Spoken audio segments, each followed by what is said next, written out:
Support for the BTPM NPR What's Next podcast comes from Health Foundation for Western and Central New York, partnering with the community to pursue racial and socioeconomic health equity. Learn more at hfwcny.org. From Buffalo Toronto Public Media.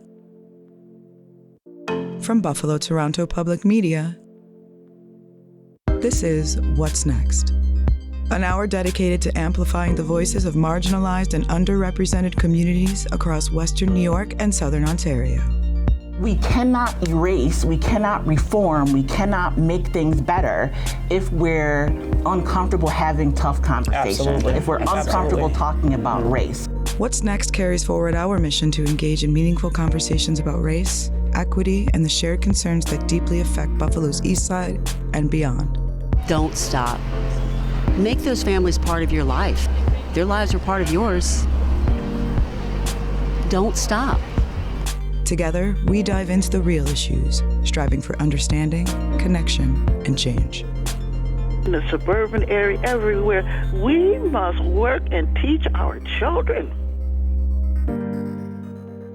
Welcome to What's Next. I'm executive producer Charles Gilbert. As we approach the 4th anniversary of the May 14th Tops mass shooting, we begin today with a panel discussion following a screening of 514, The Journey Here, The Hope to Come. Joining the conversation are community activist Garnell Woodfield, Buffalo State University Associate Professor of Philosophy and Africana Studies John Torrey, and financial advisor Mark King. The discussion is moderated by BTPM's own Sufana Wajid. The conversation focuses on Black history, economic inequities, community trust, and the future of Buffalo's East Side. As we observe Black history, it's always a time to reflect on what we've made changes for, also how we've brought forth inventions so that humanity could get into a posture of thriving, right? And we always have to say that we create history every moment we're breathing. Like we're creating history right now, right? And we want to continue to do that as we go along. I grew up in Buffalo in the 70s and 80s. I know somebody's probably gasping like, oh, really? But yes, I'm that old or that young, however you want to look at it. But I can remember Jefferson being a vibrant and viable business hub. You know, you had the cleaners, you had, yes, you had all these different restaurants. You had the beauty supply store that was owned by the Gales. Just variety of small businesses that you could get whatever you needed to get and rely upon everybody in that area. So I know that I think sometimes we look at that past and feel like, well, will we ever get back to that? It's possible. I think it's possible when we talk about hope, you know. But I know that after decades, after the 70s and 80s, things started to fall into despair. There was a lot of dismay, I know, and leading up to 514 and now after 514, as Annetta said, things are still looking the same. And in some cases, I feel like it looks worse.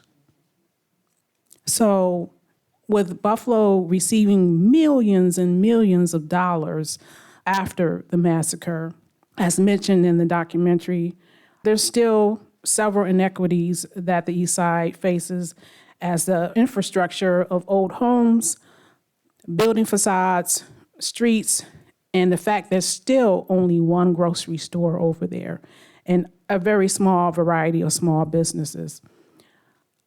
I know we also heard in the film how we are. Historically, we have always relied upon each other to provide items and services like a cup of sugar, a babysitter up the street, a midwife, a handyman. If it were a common need, there was a neighborhood or neighborhood-wide, we would communicate by meeting at each other's houses or even passing in the street. So, Garnell, I want to pose this question to you. Do we continue to communicate with our neighbors to discuss what the issues are and create our own solutions and action plans for what we may be able to manage on our own? Or do we pivot and do something different? Well, thank you for that question. I don't think there's, one answer for that. I think we have to do all of those things. I think that, much of what has happened generationally within our community has caused those relationships to break down, has caused us not to trust one another, has caused us to compete with each other. And I think that, we talk about building buildings, we talk about infrastructure and all of these things. I think that, in my estimation, I think the people are broken. I think that the investment has to be in the people to help build trust, to build hope, to build those relationships. And from that, foundationally, you can start to climb out of this hole. So I think we have to do all of those things. I don't think we have to certainly have an agenda. We have to control the narrative. We have to tell our own story. We have to do all of those things. But we also can't do that in a silo. I would like to ask Dr. Torrey, in your research, what have you came across as ways in which we have unified and gained equity? You mean the ones that survived or the ones that we were able to pull off for a moment? Well... We've been able to, who was it? That was Dr. Davis that had mentioned at the end that hope is resiliency. Throughout the Black American story, you're going to find consistent versions of gains and then backlash, gains and then backlash. And right now we're living through a version of backlash. So while we've been able to acquire equity, say, through legal changes, again, segregation was formerly legal, now it's informally legal, not formally legal. There are ways in which we were able to be treated and mistreated that were considered to be overwhelmingly appropriate. Now we call them injustice, and we can actually have people be arrested and prosecuted and receive criminal punishment for mistreating us and taking advantage of their positions of power and denigrating us at the same time. So what I found, at least in my research, is we have examples of Black people being able to stand up on their own too. As many times as we've seen Black communities, we've seen examples of Black people being able to stand up on their own too. That's just as many examples that we've had where there's been a backlash for the ability to stand up independently, in particular for something like for Tulsa, for example, or the MOVE bombing in Philadelphia. You're finding institutions of communities and relationships that are able to survive and thrive provided they're not interfered with. And the backlash is usually rampant, wanton, and violent interference. Thank you for that. Let's speak about health and wealth, and we know that it goes hand in hand. There's a medical term called weathering. It defines how social and economic disadvantages accelerate the decline of a physical health. My father always says, your health is your wealth. Now, that can be looked at in two different ways. One, if you are not healthy, then you do not have the motivation and energy to make the necessary moves to build wealth. And then two, if you do not have a level of wealth that affords you the ability to buy a car or take other means of transportation to get to the store to purchase healthy foods and keep a roof over your head, then that affects your mental health. You're always worried and stressed about the lack of money. Mr. King, with funding for programs and financial assistance and resources being cut or slowly coming in, how can people continue to improve their finances? Access to resources is one of the most difficult challenges we have in our community. When I say that, what we also have is this huge void of education and knowledge. And with that void in education, lack of education, comes a kind of a mysterious kind of reality that says that, okay, does everybody really understand the journey that Black folk have gone through since slavery? I've been giving presentations on the wealth gap from slavery to present day. And we are still in a position right now where we're fighting for equal treatment, equal access. And the most important thing that we have to recognize is that resources are going to become less and less as we go forward. They're being taken away from us. We're being kind of diminished. And so where we have to start is that we have to recognize that we have communities that are just in so much despair and pain that the question is, where do we start? How do we really build wealth? And the issue about wealth comes to a head when we start using language that is above and beyond a certain group of people. So when I use the word wealth, that means different things to different socioeconomic groups of people. But when I use different types of language, like who do you owe what to? How much do you owe? Where do you go to get some type of financial relief? How can I put meals on the table? How do I even balance my checkbook? That language isn't pervasive throughout our entire community. So it's important for us to recognize that when we use words like wealth and prosperity, we eliminate huge segments of our population. People are living day to day. And what we have to do is break down that language so that we invite people into just understanding that there are resources out there for them, that they could actually reach out and gain some footing so that they can just get to a position where they can understand that I can go here or I can go there. We have to just understand that we are in such despair and people have lost so much dignity that we've got to start trying to rebuild people and making feeling better about themselves and where they can go. Anyone else want to say anything about that? Well, I just agree with what he said. Again, Okay. to reiterate, it's about rebuilding people. People have to be the priority. You know, that it starts with the people. And so I appreciate what Mr. King said.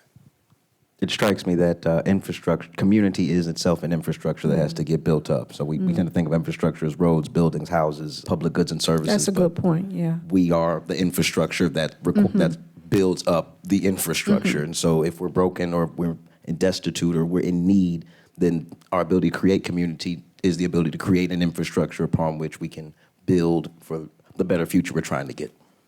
And where do you think, as individuals, they should start? Should they start with going to a therapist, or should they start with their primary? Like, I know it goes hand in hand, like your mental and your physical go hand in hand, but, what if somebody out there listening to this conversation like, I don't even know where to start? I think it's important for us to recognize that we have some challenges that are just not being talked about or being discussed. And so what happens is that when you take a community and you have a large population that's impoverished and you have people living day to day, what happens is that these people become stigmatized and they go underground. And they go underground because their credit rating is so low, they have no access to resources and capital. And what happens is that they don't want to surface for any reason because they either owe someone or owe somebody. So what we have to start doing is we have to start making sure that people feel safe about surfacing. And the important thing is that, who's to blame why somebody is underwater financially? Who's to blame that somebody's paying credit card interest rates at 20%? Who's to blame that someone can't get a car loan and they're paying 10+% just to get a car? Forget the blame for a second. We need people to feel safe and to start surfacing with some of these challenges that they have and giving them solutions on how to kind of just get through. The system is not going to forgive anybody. If you owe somebody some money, the system is not going to let you surface. So we got to recognize that people are trying to avoid institutions and systems simply because of their situation. And so we're going to have to give them safe havens to surface so that we can start to understand what they need in order to kind of just come back to a level where they can start talking about issues about wealth. Thank you. So even if we identify the issues, solutions, and put action plans in place, we're still faced with the policies and the practices that perpetuate inequity. I want each of you to answer this. How do you continue to challenge and dismantle structural racism? Well, I mean, I think you've got to be willing to speak up and stand up. I mean, I think it all starts with you being committed to change, committed to that in such a way that, we have people in leadership positions or people with authority or people who have influence or whatever. But if you're not willing to put your title, your comfortability, whatever it is, on at risk for the things that you say you believe in, for the things that you aspire to, then you probably should not be in that position, because that's what it requires. It requires all of us to be willing to sacrifice whatever comfortability, whatever false sense of security we have for that thing that we believe in, that we aspire to. And so I think that it starts with that, and that's a personal choice. But as people within the community, we should require that of our leaders. We should hold them accountable. We have to hold them accountable. I think it starts with speaking up.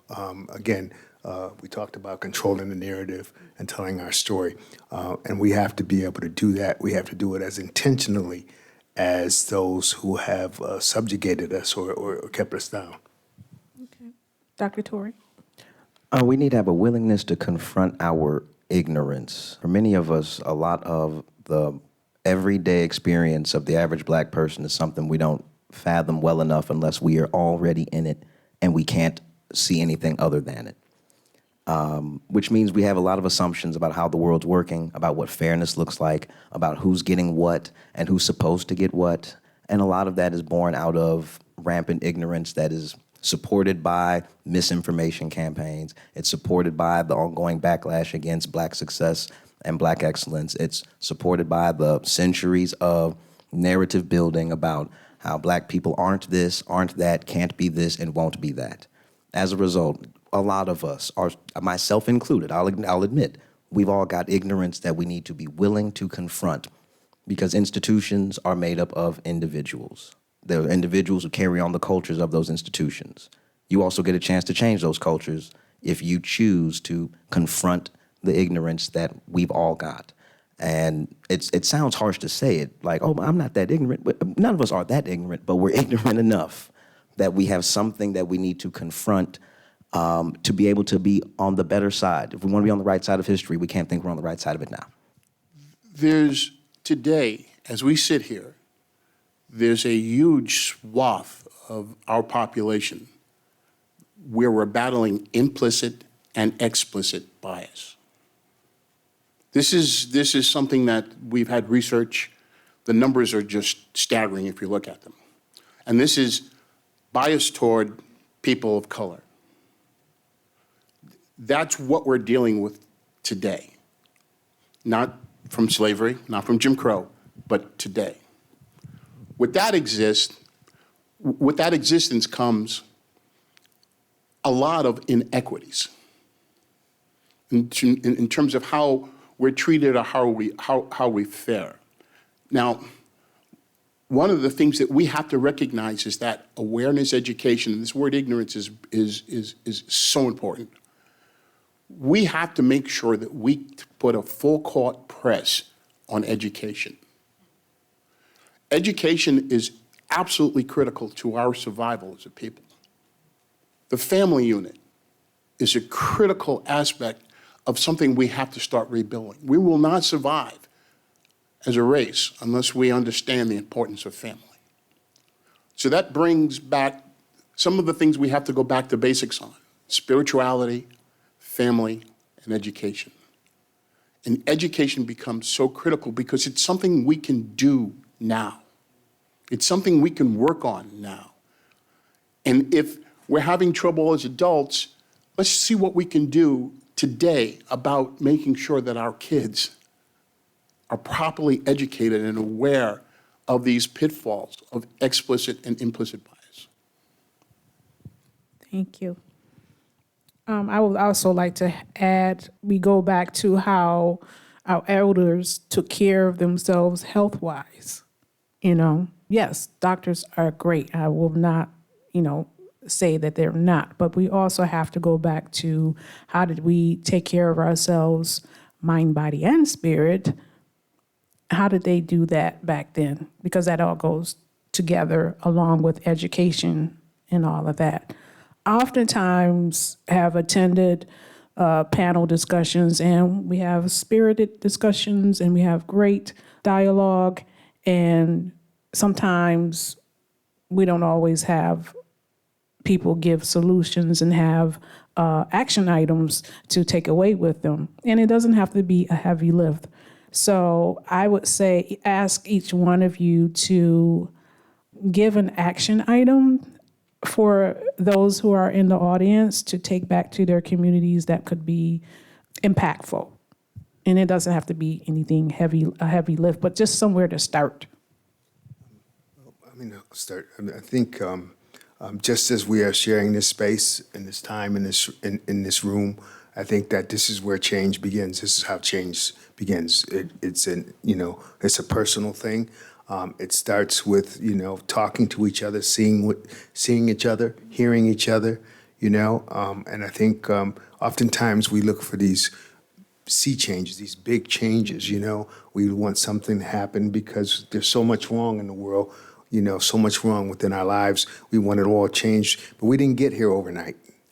This has been generations. For generations, we have endured these things and find ourselves in this space.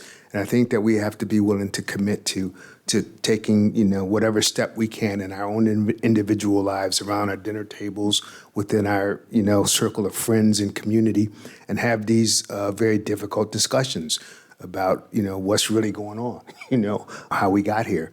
And I think when we do that, we see each other as human beings. We see our humanity. We see see ourselves in each other, and that allows us to have these conversations, and it allows us to deal with these very difficult issues.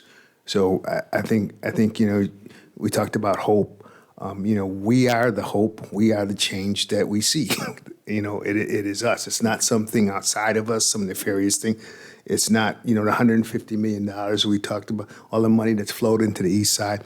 It's each one of us taking responsibility for wherever we are. After 5/14, before 5/14, I was not I was not an activist. I was not out here working. I was empathetic. I cared about people. I prayed. I went to, see about people and did all kinds of things, donated money or whatever. But I really wasn't out here working against gun violence, against hate, against these things that we're talking about now. And so when that happened on 5/14, I had to accept responsibility. In my silence, I'm complicit. In my silence, I'm complicit.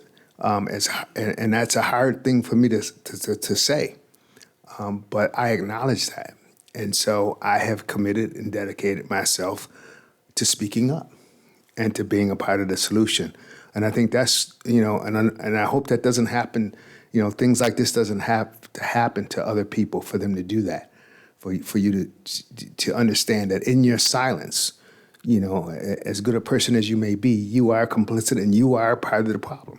There's many more good people in the world than bad, but the bad people speak up and the good people don't. You still thinking, Mark?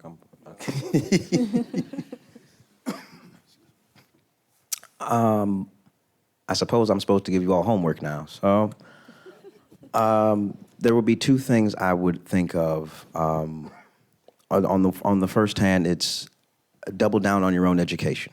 So Black History is 365, not 28 days. In fact, if you go to the UK, they do it in October. They get 31 days there. So it's a full year approach to understanding the Black experience, and not just here, but also globally.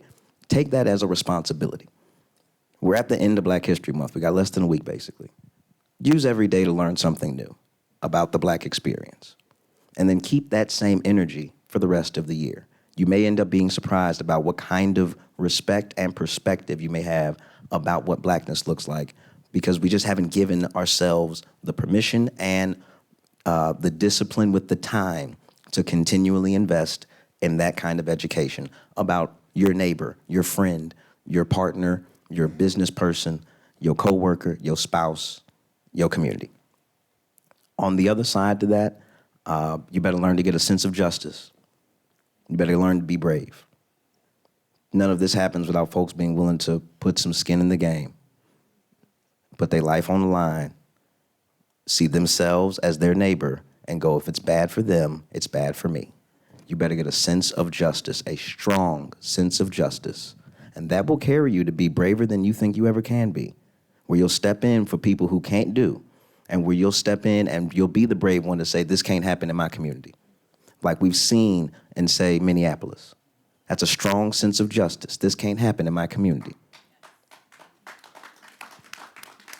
So may we all develop that same kind of sense of justice and have it be historically and educationally informed. So again, we can build the right kind of world that we're supposed to have.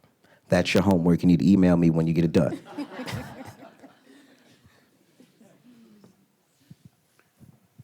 There's a big question that I confront myself with on an ongoing basis. And the question is that what can I do?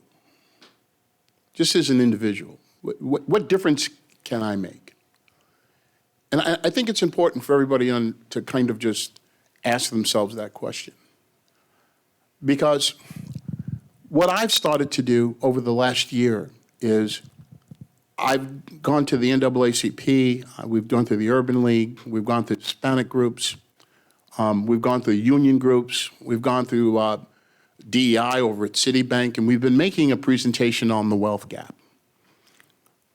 The education presentation is an hour, and it goes through the trillions of dollars that have either been taken or lost by the black population. I'm talking trillions. I'm not even talking 1 trillion. I'm talking at least $50 trillion. Now, if you don't understand that, you can't understand the lack of dignity and pride that a group might have because of the condition that they're in. What I challenge everybody to do is to take advantage, because we're going to circle the wagons again, and we're going to give this presentation. I think the presentation is important for all people to understand systemically what's happened to African Americans in this country over the decades. Because if you don't understand or know that, you won't understand our cry, our anguish, our pain. So we've developed that presentation, and it goes all the way from 1619 to the preamble to the Constitution, where we're only 3/5, all the way to the Homestead Act, all the way to the 13th, 14th, and 15th Amendment, all the way through Jim Crow, all the way through sharecropping, all the way through incarceration, and all the way through present day. If you don't understand that systemically and understand what we're seeing and hearing today, you don't get it. And I think in terms of wealth and wealth building, if you don't understand that we've done everything we possibly could have to build wealth, and it's been taken away, time and time again, we're exhausted. I'm just asking everyone to just dig deep inside and ask themselves, what can I do? Thank you. And Mark, where can they find out about the presentation? We're going to be giving the presentation once again through the NAACP. We've reached out to the Urban League. We've reached out to the Michigan Street group. So you're going to see it and you're going to hear it. We've made the presentation to some of the to most of the managers over at the City of Buffalo. It is an hour presentation that has changed my life, because I didn't know half of what I'm presenting right now, and I didn't even know that if you look at disparities for Black and brown people across the board, there's not any category where we're not behind. And it's not because we're lazy, it's not because of any of that. Because if you look historically at what's happened, you'll understand that in spite of all those things, we are an incredibly gifted, promising people. And the one thing that we recognize is that we are proud Americans. The blackness is something that makes us a little bit more special, but we're proud Americans. And I started even looking at inventors and the contribution we've made. And if you look to see the things we've invented that we've gotten credit for and that we haven't gotten credit for, you will be blown away. Because you had no idea of the contributions we've made to this country and how we were systematically marginalized in spite of all of it. We are miracles sitting here today. 2 million people died along the slave route. 2 million. 12 million survived. And if you look at what's happened over that period of time, we became sharecroppers because they took away the 40 acres and mule promise. And they locked us in the South. 93% of all black people in the South had to have a contract for sharecropping or a contract with another plantation, or else they were criminalized and put in jail. So I'm just saying that we're going to be giving the presentation. And the presentation, I think every citizen in this country should see the presentation. And I think it's not to make excuses. It's just to recognize that we're just an incredible, and this word resilient, you have no idea what that means until you get a grasp of what this looks like. Thank you. I also yes, clap, please. I also like to leave everyone with, find out what the need is in your circle, in your neighborhood, and create the service. Maybe there's some elders that need a ride to the grocery store.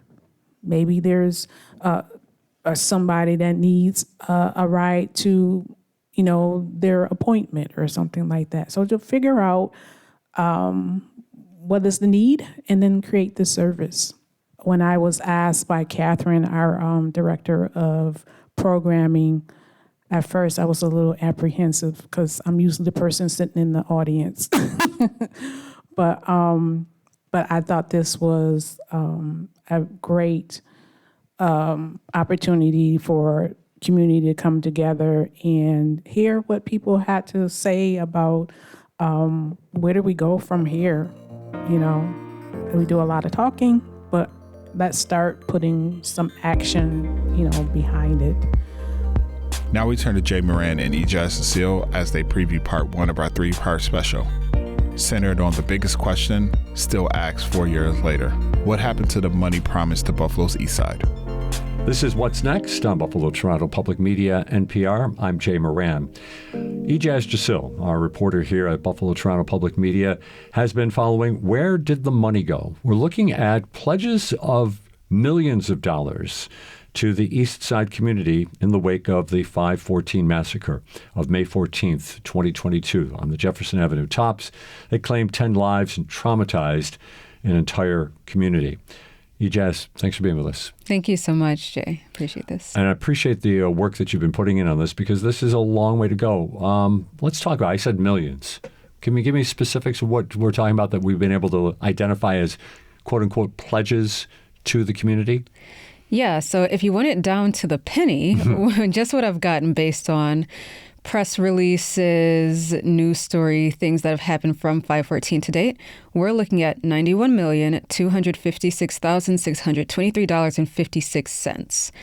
That's the amount of money that I could identify that people have given or pledged since 5/14. Now, this includes federal and state grants, corporate donations, private donations, all sources of funding, over $91.2 million devoted to Buffalo's East Side.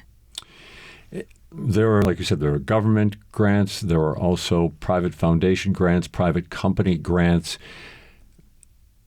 You said that you were able to identify these. How? I did a deep dive just searching old articles, old press releases. of folks who, gave. There were a lot of stories at the time of, this is everyone who's given following 514. And then I wanted to make sure I really verified that I wasn't just reporting secondhand information. So any, whether it was a news article or a sort of release, I would track it all the way back to the source itself, to the government website or the corporate donor's annual report, whatever the case may have been, to verify, yes, this is exactly where this money came from. This is the amount they gave or that they said they gave. So a lot of cross-verification, but really, honestly, just one by one. Sure. I literally just spent picking out all of these different entities and the dollar amounts. So a couple things I want to bring our listeners' attention to. First and foremost, especially in the wake of 514, I recall it very well, this kind of outpouring of supportive language to the East Side community and the people who were impacted by the 514 attacks, which I think all of us at the time were very grateful for it. It came from a lot of different parts. And then, of course, the pledging of funding. That's one thing I want to make sure that we get out there, and that the spirit was most certainly in the right place. That being stated, I want to also go over how dogged this process really is. I think one of the things that is one of the trends that have happened in our society is this sense that journalists just make things up, or just find news out of the air, and that's not the case at all. You had to go through over 60 different donation sources, people who announced that they were going to be making some sort of contribution to community efforts, and then follows up to find out whether or not that money got to where it was. Let's just take one as an example of somebody who you started off, you found it on your list, and then you went through it. Just if you can, take us through a life in the day of Ijaz the reporter. Yes, so life in the day of Ijaz in this context was reaching out to over 30 people a day via phone and email. That's one thing that's just my standard of reporting. I like to reach out to people through different avenues because some folks will say, oh, I'm more responsive by phone or I'm more responsive by email. So everyone, I made sure that I reached out to as many areas of contact as I could with them. One example that I will give of someone I reached out to was West Her. I saw that they made a pledge of $300,000 following the tragedy. And so I reached out to them via phone, and I heard back, and they said, well, we'll get you that information. I think it was on a Friday. They said, we'll follow up with you on a Monday. And on Monday, they did send me via email the verification of the money that they gave and a breakdown of, how those expenses were allotted. So some donors were really forthcoming. Delaware North is another one. They were very responsive, very willing to, give me the information that I was seeking.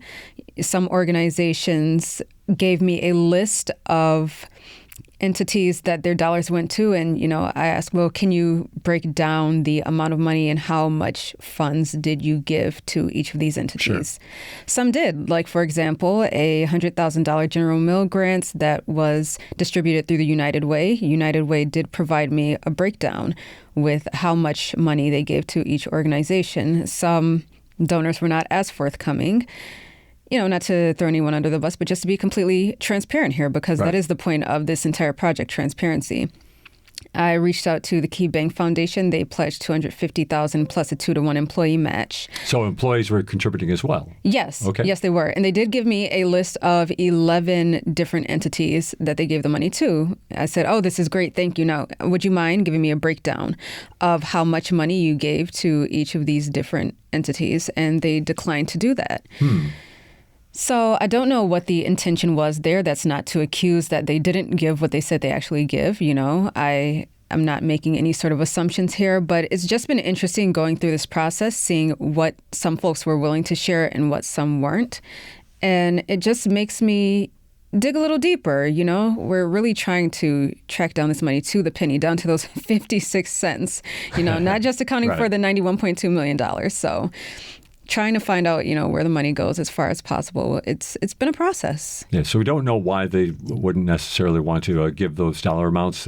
Perhaps it's information that will be forthcoming at another date. But like just for example, we'll use West Her since that's the first one you mentioned, and the quick turnaround for them, from a Friday to a Monday, that's pretty good. And especially in a large organization, which might be, sometimes difficult to find out actually even who the people are in charge of that. But you said that they were able to give you like a breakdown of the organizations that they were donating money to? Yes. So they explained to me that their contribution went to People Inc. for grief counseling for families and other folks who had been impacted. So, they let me know that went towards supporting, coupling folks from the community and impacted individuals with counselors who could, assist them during that time. Okay, so that's most certainly a fairly easily connected a string of money right there for sure. At the same time, I'm wondering are we finding any donors who perhaps, we're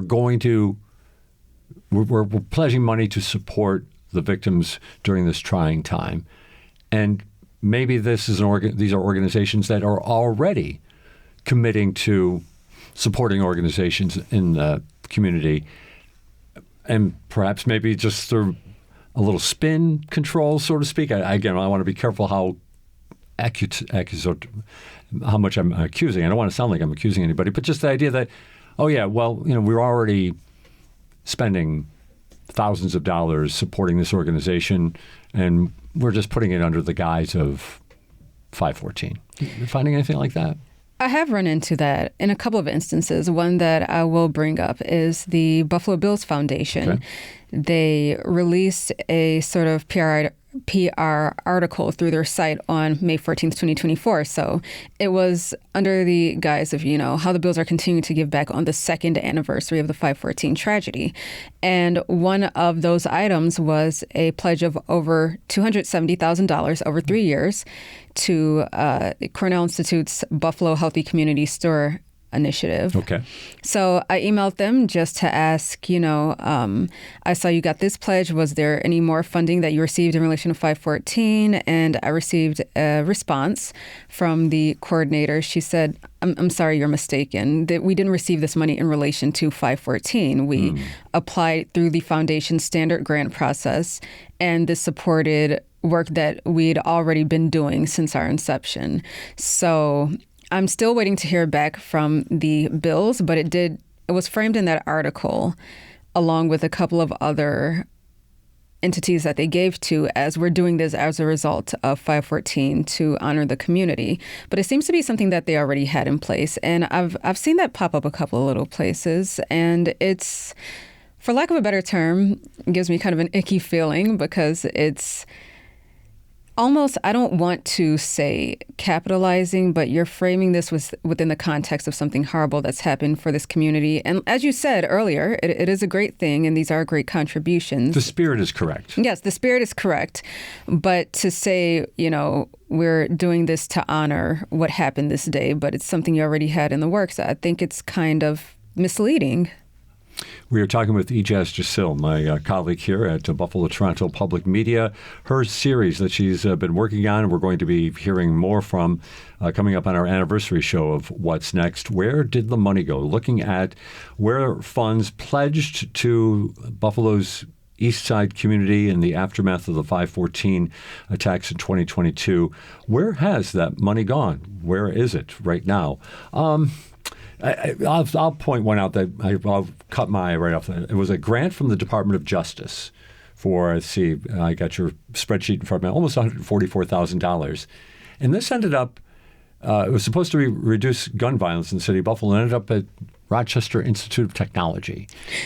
You may not have been able to really find out anything more about that, but doesn't that highlight that kind of what we were just talking about, that there's money that's being utilized for hopefully good purposes. This most certainly sounds like a good purpose. Mm-hmm. But maybe it's being shaded to fall under this 514 umbrella, for lack of a better term. Yeah, absolutely. That was an instance that definitely set off some bells for me, especially when we have a lot of gun violence reduction programs and organizations here in the city of Buffalo. Not taking anything from the work that the Rochester Institute of Technology does, but in response to the 514 tragedy and specifically to reduce gun violence in the city of Buffalo, I would think that money would go into the city of Buffalo, but it was invested in I guess, not even neighboring city. Right. It's Western New York, but it's not even, it's Monroe County. So, Sure.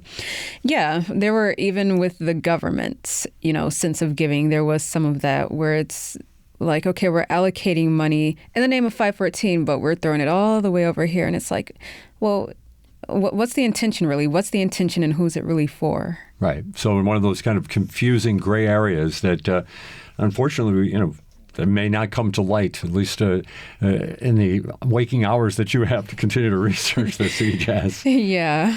There are two major funds, it seems, right, that were kind of a pledge to in this almost over $91 million. And I know you have the exact sense, so I'll let you put the decimal on it. But let's talk about that a little bit, what they've received, what we know about these organizations, and what we might expect moving forward.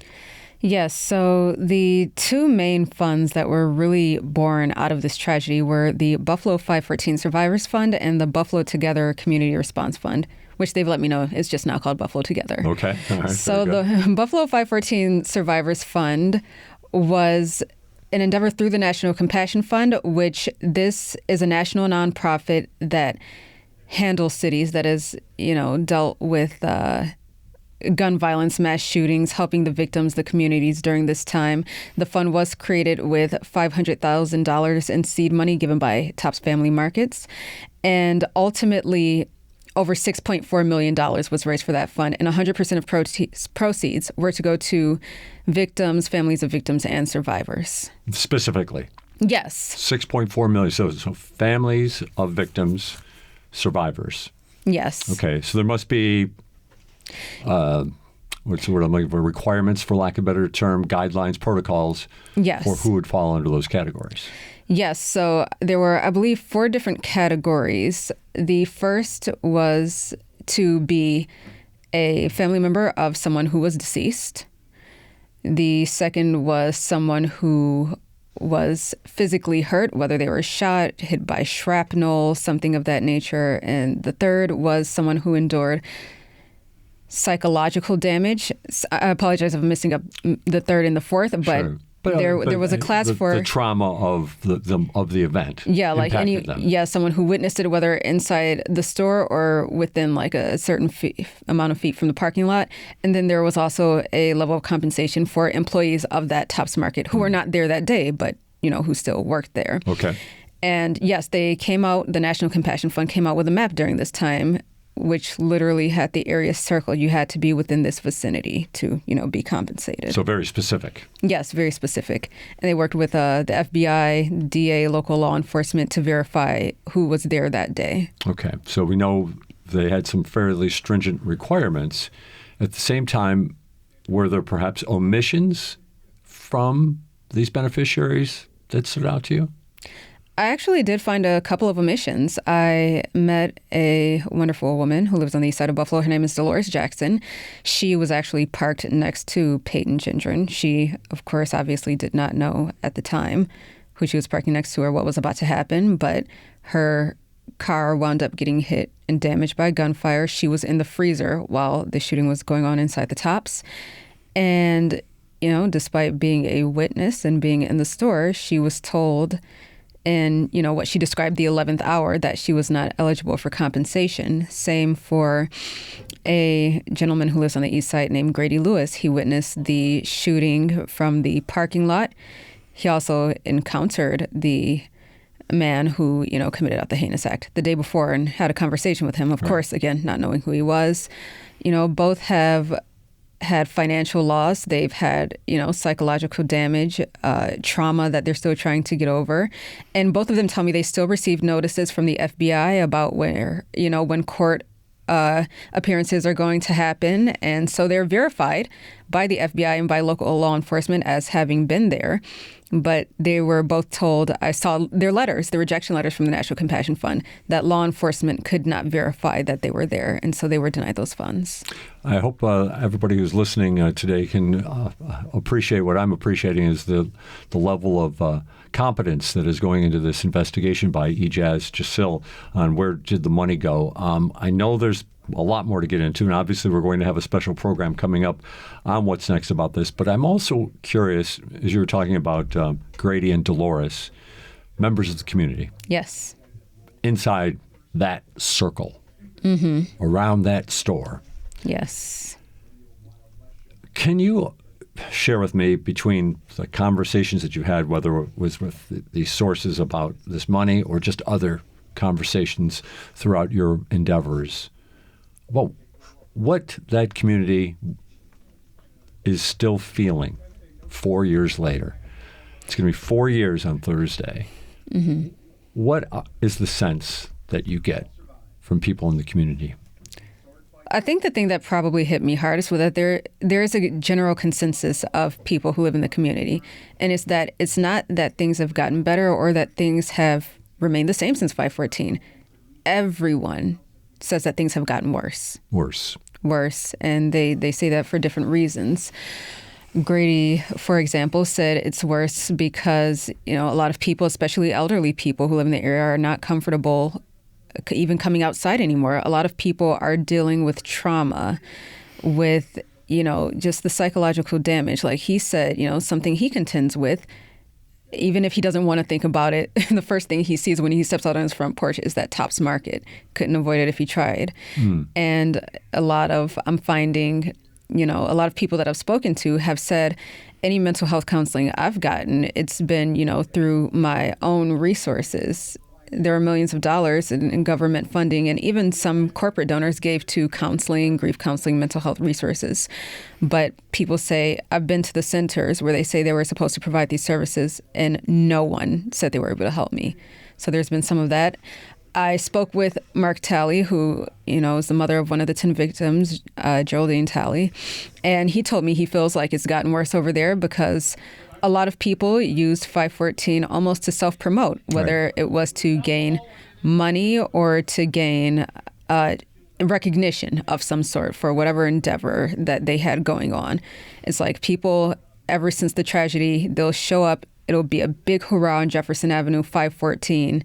By 515, everything and everyone's gone. See you next year. So, as he described it, and as a lot of people describe it, there has been no substantial investment. A lot of people say you can literally see it. You can look and you can still see all the empty lot and all the homes that have not been fixed up, and the fact that there are still no new grocery stores, So that's been a heartbreaking part of it, to hear, that things have gotten worse and that there seems to be a lot of people who have gained in some way or another off of this tragedy, and those people are not of the community. We're winding down to our final couple of moments here with Ijaz Jasil, previewing Where Did the Money Go? You only gave us a little bit of the tip of the iceberg here. A little bit of a lot. And a bit of a lot. And you also have more to do. You're not totally completed with this. Just talk about your goals now here in the coming weeks between now and when we air this program. Yeah, so one of my other guiding principles as a journalist, I always say I never like talking about anyone unless I can talk to them. So I'm really trying to tie up loose ends here, triple and quadruple reaching out to some people and organizations that haven't gotten back to me yet. Everyone that I've identified as someone who's either given or received funds, I want to talk to. So I'm still extending those invitations. I am still getting a sense of what comes next, now that we know what we know, what's going to be done. If there's anyone identified who hasn't followed through on their promises, how will they?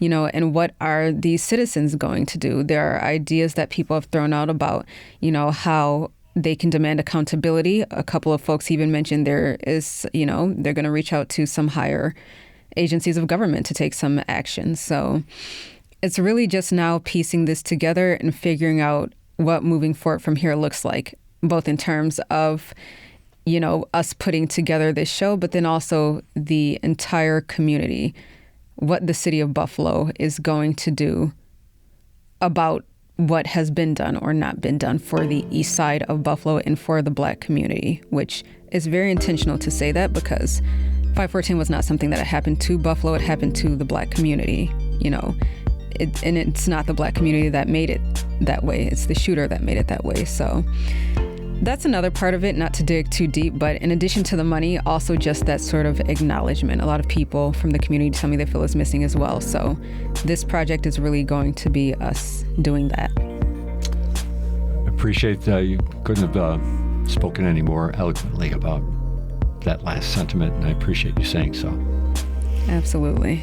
Ijaz Jasil, thank you so much for being with us. We're looking forward to more of your reporting on Where Did the Money Go.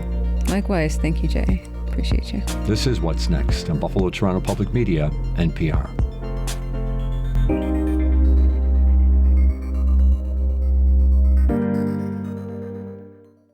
Support for the BTPM NPR What's Next podcast comes from Health Foundation for Western and Central New York, partnering with the community to pursue racial and socioeconomic health equity. Learn more at hfwcny.org.